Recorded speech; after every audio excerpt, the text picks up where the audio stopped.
It's Tuesday morning here in the surgery, fairly busy. We've got one particularly special patient in today, and that is poor old Jill Cat.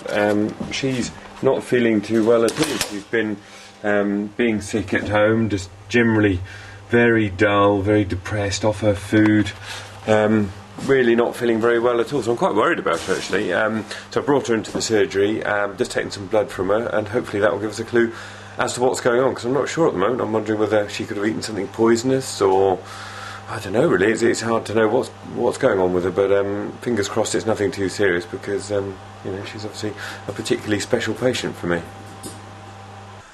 Well, Jill's been in the surgery now for a few hours, and I think I know what the problem is, and it's not brilliant really.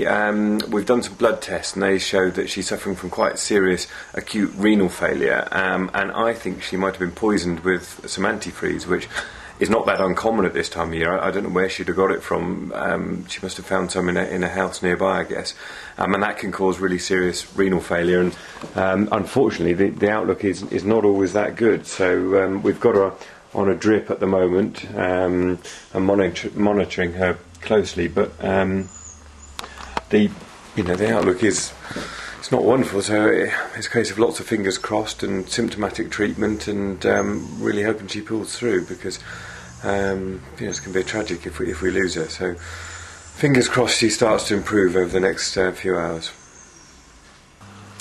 Well, it's now about 8 o'clock at night, and Jill's doing pretty well actually. I've brought her home. She's got a big collapsible cage, she's on the drip pump and so on, but she's actually looking an awful lot better, and I did some more blood tests this afternoon, and they show that her kidneys are slightly improving, so lots of fingers crossed. Hopefully she's going to pull through, but it's still too early to be sure. And she's certainly getting a bit more vocal, which is a good sign. She's meowing to say that she wants to get out, which is definitely a good sign, because she's been so depressed the last 24 hours. So fingers crossed, when I do an update in the morning, she'll be looking even better. Well, it's now Wednesday morning, and things are looking pretty good. As you can see, Jill is looking very bright-eyed and bushy-tailed, and she's very keen to be out of her confinement and off her drip. So I think I'm going to take her off the drip and see how she does. I mean, I think she's very much not out of the woods yet. These poisoning cases, they can drag on for quite some time and can sort of appear to get better and then get worse. But I'm sort of definitely more confident now that she's looking so positive this morning. So fingers crossed, our lovely Jill Cat is going to pull through. But this is a real lesson that you have to be so careful with things like antifreeze and rat poison, for that matter, to make sure that your pets don't have access to them. I've no idea where Jill has come into contact with antifreeze. It certainly wasn't any of ours, but it was probably in a shed or in a garden somewhere around here. So please, check your shed, check your car, make sure there's no antifreeze out there for pets to have access to, because it really can be devastating, as Jill's found out.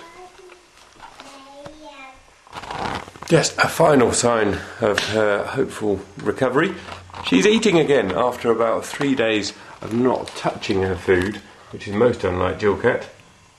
She's back to it, so I think that's a really positive sign that she really is going to pull through, which is such a relief.